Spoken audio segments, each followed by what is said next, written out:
San Diego.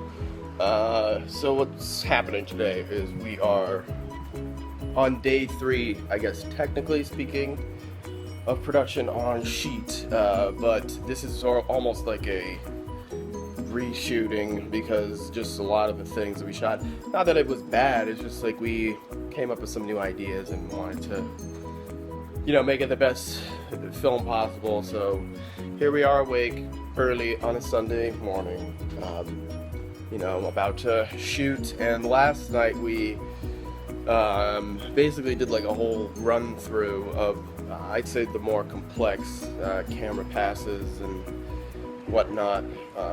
We just wanted, I think, to be more prepared than we were last time and really plan for the right lenses. And you know, I got a new lens, I got a new Steadicam rig, and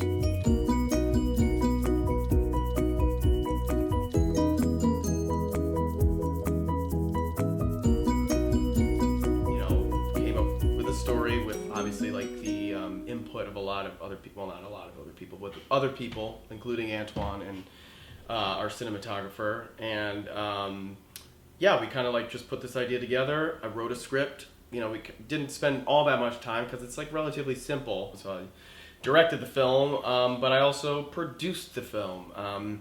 And I think that sometimes there's like a, either not necessarily misconception, but I think like the role of producer is sometimes illusory, and we don't always know what they provide. And that word in itself is kind of like what the producer does. They kind of provide.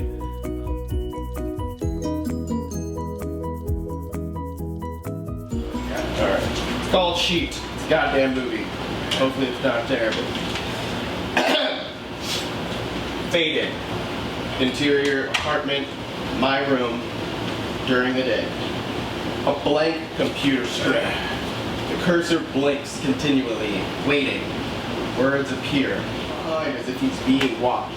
Jordan, the writer, late 20s, ruminates on an idea. He glances to the doorway. The foot of the slacker on the couch bobs up and down, and the murmur of the television hums. He debates whether to procrastinate or go watch TV as well. He glances at the doorway again. In that doorway is a figure cloaked in an old bedsheet. Jordan is startled by this visage. Ah, what the hell? The figure removes the sheet and laughs. It's Twan, the slacker, late 20s. You really have nothing better to do, huh? No, I really don't. Twan enters the room and takes a look at the blank screen. He takes a joint out of his shirt pocket, lights it, and takes a hit. I don't know. I think you're just right. What's going on in your life right now? He exits. Jordan, blah blah blah. Everything that basically happened in scene 1. Jordan seems to has seemed to have found his groove. A gangling hand enters the frame. Jordan once again is startled. It's Twan again. They both laugh it off, but Jordan appears slightly annoyed. Twan is now laying on the floor in a relaxed position. Dude, what the hell? I'm sorry. You're so easy. But seriously, how's the script? It's going better. You inspired me, surprisingly. Good. Can't wait to read it. Look, I'm gonna step out for a few. You want anything? Any strippers, anything? Thank you, I'm good. Okay. Twan starts to leave the room, then stops at the door. He turns to Jordan. I hope all your dreams come true, man. Am I being recorded right now? Yes. Oh my God! I had no clue what so fucking ever. I was doing like this at one point. Why don't you read your emails? Jesus.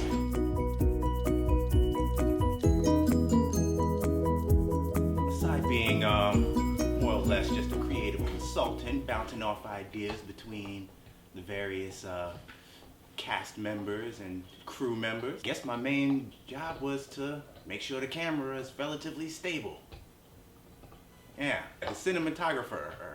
Well, I've never really done cinematography on this level before, but it's definitely something that I've always been interested in. Us being cinephiles, we always constantly looking at the different shots and angles and what have you in various TV shows and movies. So it was an interesting experience to finally be behind the camera instead of just critiquing someone else's camera work.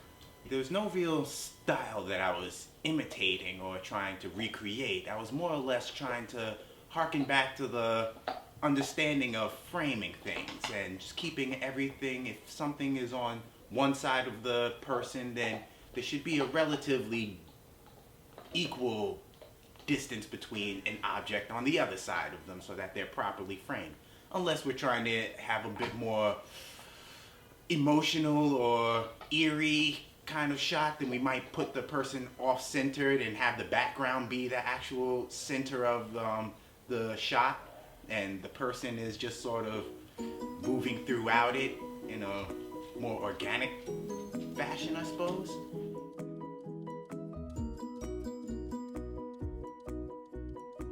What's funny is that, like, you know, through shooting it, we came up with more stuff to kind of like inject into the story and to kind of beef it up a little bit. But I think that there is meant to be a kind of I'll use the word again, illusory kind of element to it, and a kind of I would say a vagueness, so as to kind of intrigue people into like wanting to know more about where it could go if this was like a little bit of a bigger project, like a larger scale. Just trying to be quiet. Rolling. Action.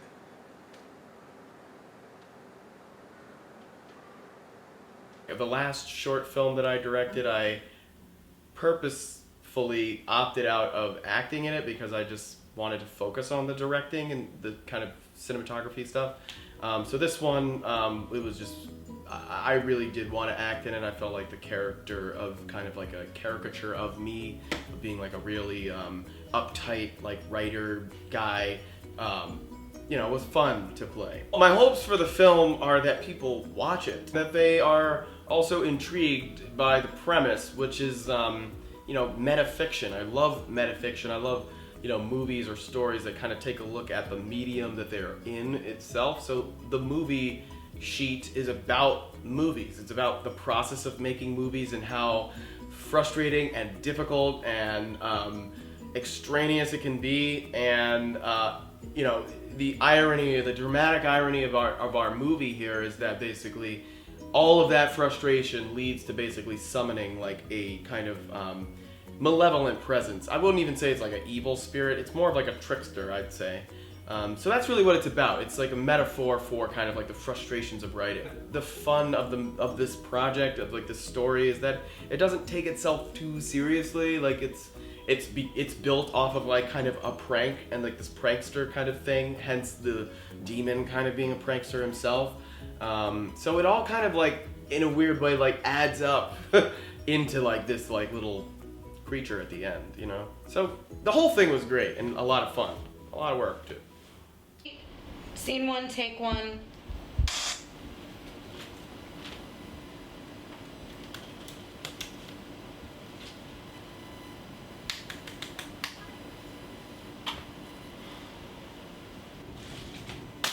And action. Ah!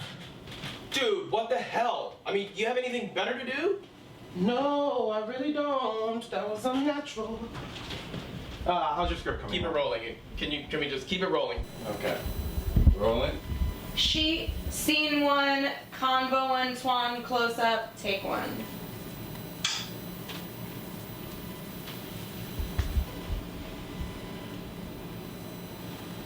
Action. Ah! Dude, what the hell? You have nothing better to do. No, I really don't.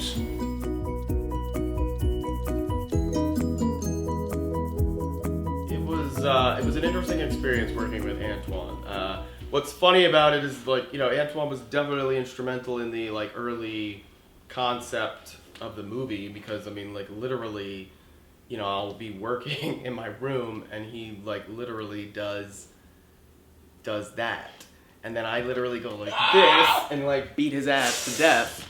Yeah. Because that's the kind of person he is. Action. Dude, you have nothing better to do. No, I really don't. You do. No, I really don't. No, I really don't. Better to do. No, I really don't. Dude! Fuck. Sorry. Okay, hold on. Count to 2 seconds. Here it is, here it is, here it is. Sorry, here it is. I got it. Don't stop. Sorry, don't stop. Okay. Just my second sticks. And action. It's a blank screen. It's going great.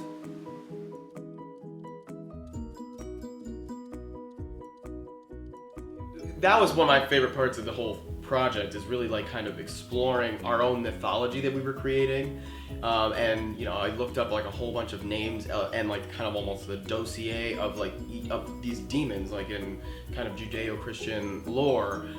You know, one demon will be like the demon of like anarchy, or the demon of like viciousness or selfishness or whatever, you know. So we made ours kind of the demon of like writer's block, you know, as goofy or silly as that might sound. Like he's the demon, or the spirit that is evoked from kind of like a creative person's like mind. And I think that the character, the Jordan character, like writing a story about what's happening in his actual life is literally like actually calling upon this spirit. We do kind of explore that a little bit, that it's, you know, it's Antoine saying, I really hope all your dreams come true, man. For real. See you later. and then literally it does. We call him Scriptus. And I think that he's a fun character that I'd love to like kind of know more about, you know, if we had more time. Being the creature was an interesting experience. I got to actually put on a lot of makeup and what have you. It's not the most comfortable thing in the world, but I think we got a good result out of it. Well, the monster wasn't supposed to be, it was supposed to be scary, creepy, eerie, and all of these spine-chilling, sort of inducing emotions, but it wasn't supposed to be dangerous, which is the thing that we were trying to really portray the most. We wanted to get it more as an aberration. It's a manifestation of the frustration that this artist is going through when trying to come up with an idea, and writer's block just keeps smacking him in the head. So this creature manifests out of a need to finish the project, to put something on paper. Your blood gel, and I've seen all the videos using both the regular blood and then the gel. Okay. And look at my feet. You mean like you watch the girl's YouTube channel and shit? Yes. Okay, sweet. And that's Oh. where I got all the, Nice. cool Wait, what is that? ideas and shit. Ew. Isn't that cool? Yeah, okay, this is awesome. I'm excited. Yeah. And I got some starburst. The main, I don't want to say disconnect, but challenge came from trying to not be like the Freddy Krueger, evil, lights out creature. Jill, she had quite a bit of input in, and yeah, I don't think it would have came out the same without her. So, as always in these projects, it is an ensemble. Fuck, the air conditioner's on. You want to cut it off now? Yeah, really quick. That's not helping him see out there.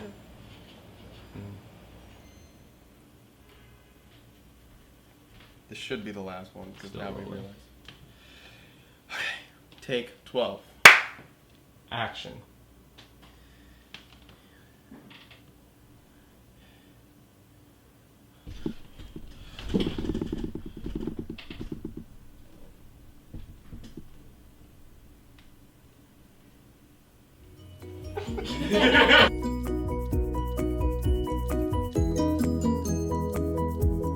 One of the shots that actually quite proud of, and yeah, a lot of credit to Jordan on that, was when the bathroom scene and us turning on the lights and the camera being his eyes.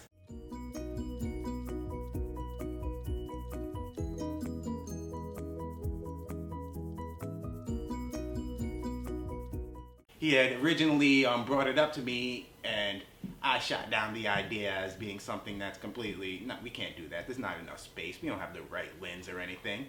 But after I understood of what he was actually trying to get out of the shot, then okay, now the gears start cranking, and that's one of the good things about these indie projects. We get to explore our own boundaries and what we're comfortable with, what we're not so familiar with, and pretty much get to create our own adventures. And then what we got out of it, I'm pretty proud of, and I think it was pretty good. So there's that.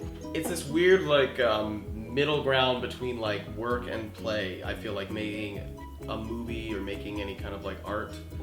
I like the problem solving of it and like trying to figure out how are we gonna make this thing, or how are we gonna get this done, or how are we gonna like make this shot work or whatever. And I guess, and we do have to redo some of the stuff when. Yeah, I laughed at because Nando, you get his face. He didn't like really know he was being recorded so much, and he was in it, like just very artistly serious. It looked good. Well, but we have to do the doorway stuff again, you know. So this will just it's come in necessary handy. anyway. So yeah, actually, it says the blacker the better. The blacker the berry, Which is the truth of life, right? the sweeter the juice. Says the most light-skinned person in the room. Shows where my heart's at. Yeah.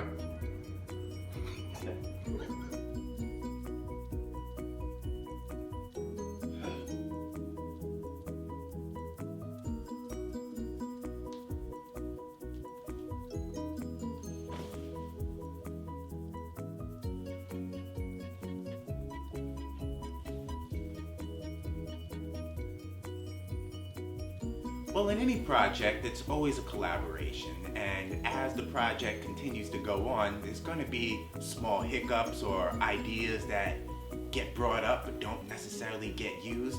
It's just a good idea to keep in mind that it's not all going to be gold, and even if it is gold, everyone else might not see it that way. And because it is an ensemble, we have to be open to the possibilities of other, people's ideas, but not be so beholden to those ideas that we get butthurt if they don't get used. So, yeah, just understanding that each contribution is for the good of the project, not for the good of the individual's ego. Like, I'm sure the movie's not gonna please everybody. It's not like a jump scare movie necessarily. I mean, I feel like we tried one or two moments of things like that, but it's, I think we were averting cliches, so I feel like that's a gamble and a risk that we took, but I think an important one. I think also a big part of this, I guess, success of this project, like why I felt like it just came together, we actually like finished it. I feel like so many times in my life, like, work on a project with friends and then it doesn't go anywhere. So with this, I just felt like the planning was a big help to it. There was like a pretty extensive pre-visualization phase. I storyboarded the whole thing with my really crude drawings, the script. We had a read through, we talked through it. We really like kind of did take our time to plan it out, and I would say that is a major asset to like any kind of low budget filmmaking, is really plan it out, because you don't need a lot of things to like make a good film or make a good story. It's really more about like the cohesion of all the elements that you're using. I mean, so we shot it in our apartment, but I still feel like we were able to like kind of use it to its fullest extent.